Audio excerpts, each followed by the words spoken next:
जाति, वर्ण, लिंग और परंपरा के आधार पर सामाजिक भेदभाव की तल्ख सच्चाई से हम इनकार नहीं कर सकते और ये भेदभाव इंसानी सभ्यता और उसकी पूरी विकास यात्रा पर सवाल उठाती रही है।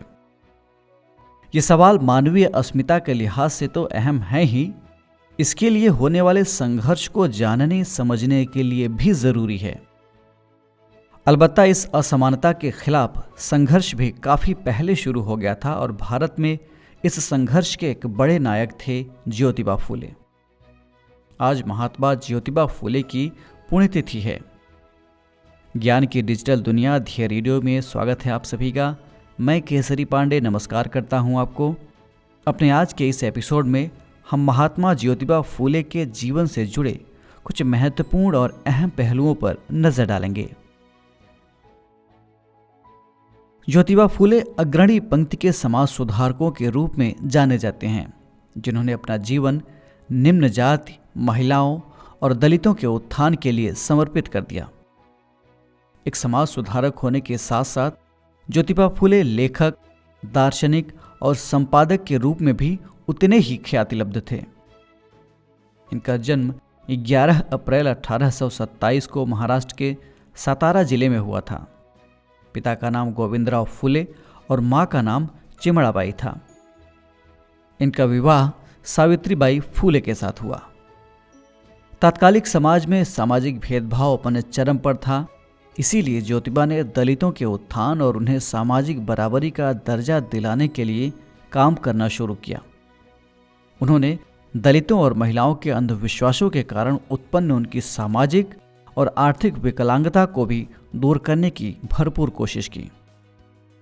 उनका मानना था कि अगर आज़ादी, समानता, मानवता, आर्थिक न्याय, शोषण रहित मूल्यों और भाईचारे पर आधारित सामाजिक व्यवस्था का निर्माण करना है तो असमान और शोषक समाज की मानसिकता को बदलना ही होगा। उनके इस सामाजिक आंदोलन में ज्योतिबा फूले की पत्नी सावित्रीबाई फूले ने भी बराबर की भूमिका निभाई। हालांकि वो पढ़ी लिखी नहीं थी, लेकिन ज्योतिबा राव ने स्वयं उनकी शिक्षा का प्रबंध करवाया था। ये उस जमाने की बात कर रहा हूं मैं। इसके बाद उन्होंने भारत में लड़कियों के लिए समर्पित पहला विद्यालय खोला, जो कि पूर्णतः लड़कियों के लिए समर्पित था। इसके साथ ही उन्होंने कई विद्यालयों की स्थापना की और इनका दरवाजा निम्न जाति की लड़कियों के लिए भी खोल दिया गया।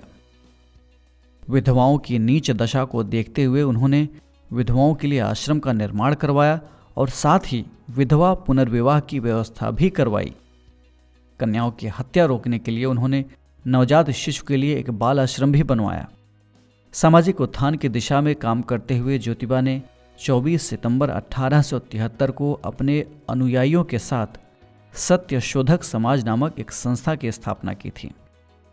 इस संस्था का मुख्य उद्देश्य शूद्रों और अतिशूद्रों को उच्च जातियों के शोषण से मुक्त कराना था, आज़ाद कराना था और उन्हें समाज में बराबरी का दर्जा दिलाना था। ज्योतिबा ने वेदों को ईश्वर रचित और पवित्र मानने से इनकार कर दिया। उनका तर्क था कि यदि ईश्वर एक है और उसी ने सारे मनुष्यों को बनाया है तो उसने केवल संस्कृत भाषा में ही वेदों की रचना क्यों की।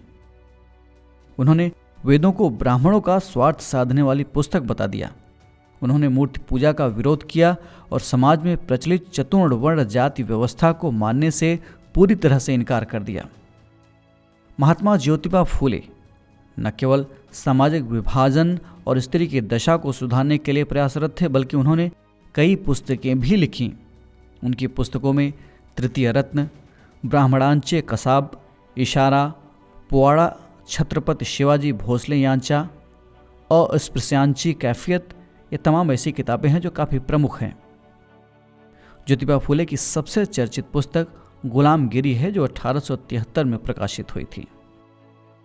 भारतीय सामाजिक पुनर्जागरण को नई दिशा देने वाले इस महापुरुष का 28 नवंबर 1890 को यानी आज ही के दिन निधन हो गया था। डॉक्टर भीमराव अंबेडकर भी महात्मा ज्योतिबा राव फूले के विचारों से काफ़ी प्रभावित थे।